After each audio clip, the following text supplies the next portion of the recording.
supercomputers and linked them all together to act as one. These German engineers and Japanese scientists did this.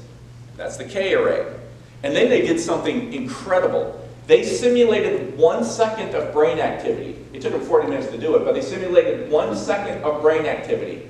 Now, they're not simulating any of the good stuff. We're not talking emotions, consciousness, or any of the thinking or anything. They simulated how many electrical firings you got going on in your brain in 1 second. It took 83,000 supercomputers 40 minutes, and they simulated it. Now, that is awesome. I mean, that is a feat that these people should be considered for some awards. I mean, that is absolutely unbelievable. These German engineers, Japanese scientists are awesome. However, does this mean that we don't need God, we have this? No, you got to think a little bit more. I pulled out just a little piece of paper. They call it a NAPI calculation. I did a little calculation.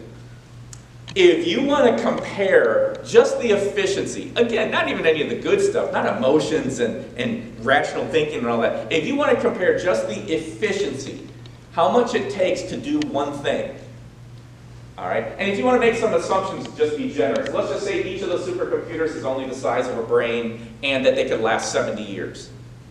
If you make those assumptions and over 70 years you compare the computer array to a brain on just the efficiency, not any of the good stuff, the brain is 440 quadrillion times more efficient than the K-array. That means whatever led to the creation of the brain is 440 quadrillion times more intelligent, better funded than the German and Japanese scientists and engineers who did the K-array. It's common sense. People don't usually go that far, though, I've noticed. Here's another one. International Journal of Design and Ecodynamics. So basically, this is a really high-level engineering journal. And here's what they did. They listed out all the different things that we have copied from nature.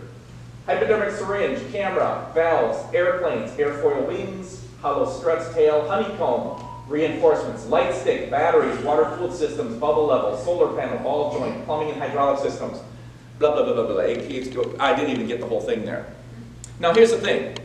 If you're taking a test and you're not doing good, you don't look to copy off an empty chair or an Ohio State football player.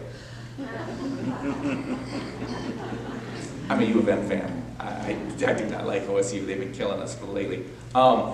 You copy off someone smarter than you.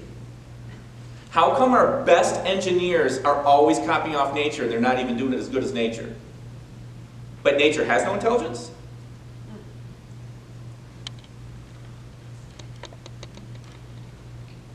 So, what you're seeing here is a person stuck a bunch of dots.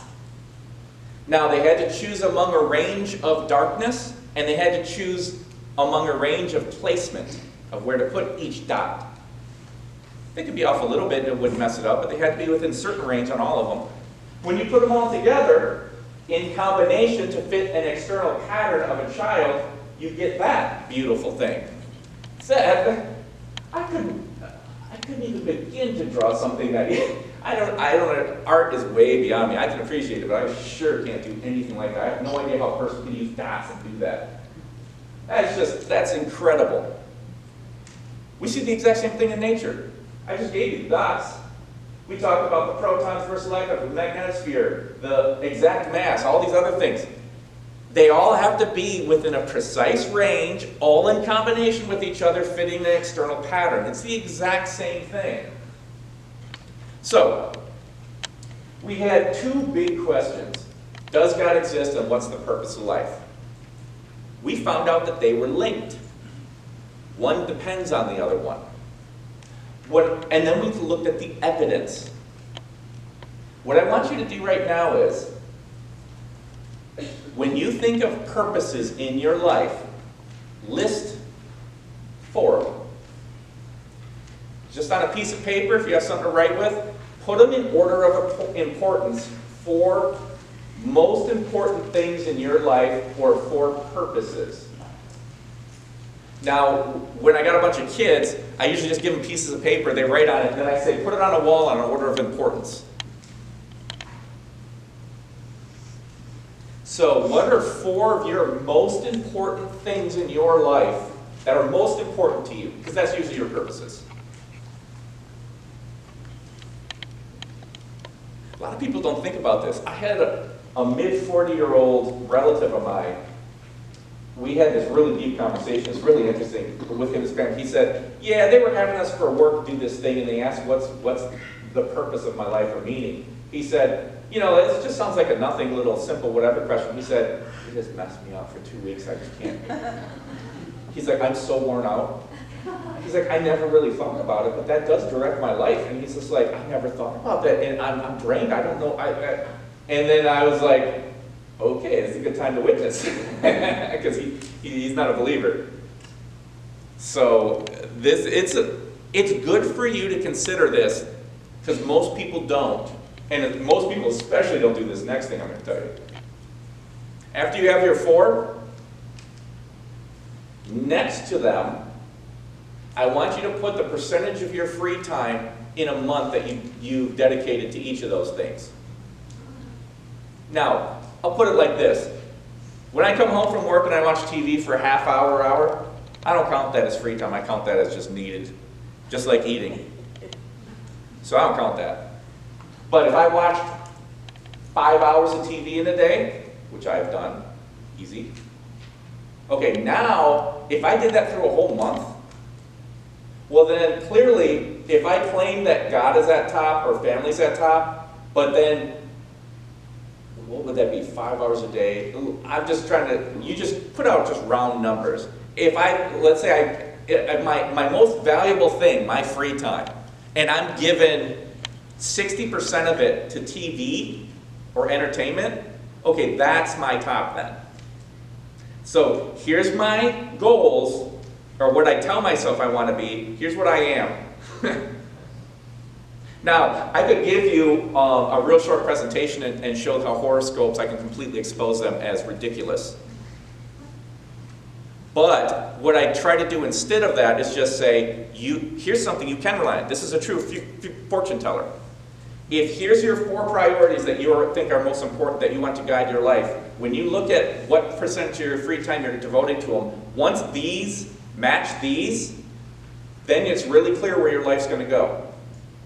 For example, if there is a God, and you have God at the top, and you put significant amount of your free time toward developing a relationship with God and sharing Him with others and whatnot, well then, you know what's going to happen.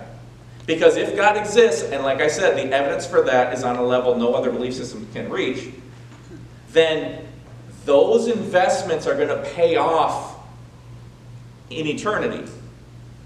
While my TV watching is going to burn up like chaff, because the source that has the support tells me it will. So that's a good little fortune teller for your life.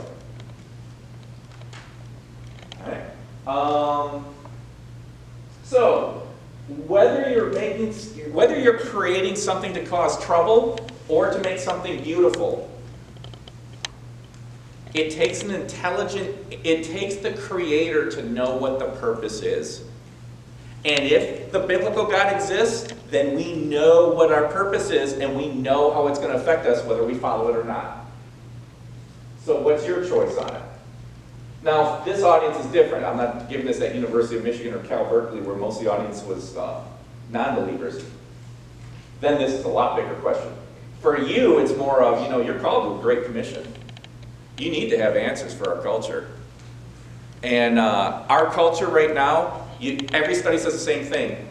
The vast majority of the kids in your churches, in Christian churches, are going to walk away from the faith when they leave the home. The vast majority. Some will come back. There's some won't, and it's tragic. And they're all saying the same reasons. I believe in science now, not religion. My church told me to just have faith and not doubt or not ask questions. Katy Perry and Aaron Rodgers both left the faith because of that reason.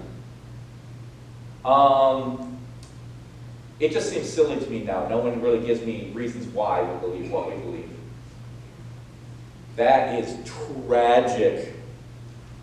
Now, you can see why this happened. The church dropped the ball. But it's not the church leadership. The leadership can't become experts in science and philosophy and so on. They're too busy with the church. It's not the parents' fault. Parents can't be experts in these things. They're too busy with the family. People who have been gifted in certain areas of this, like people serve in different areas. For me, I'm a physics guy. People like me should have been stepping up and getting this information out there, and haven't been.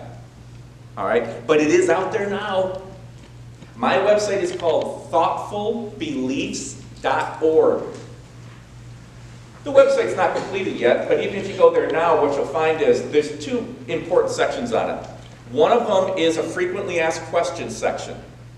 And in that section, I'm going to put down every hard question I've ever come across, and I'll give a brief answer and then a detailed answer.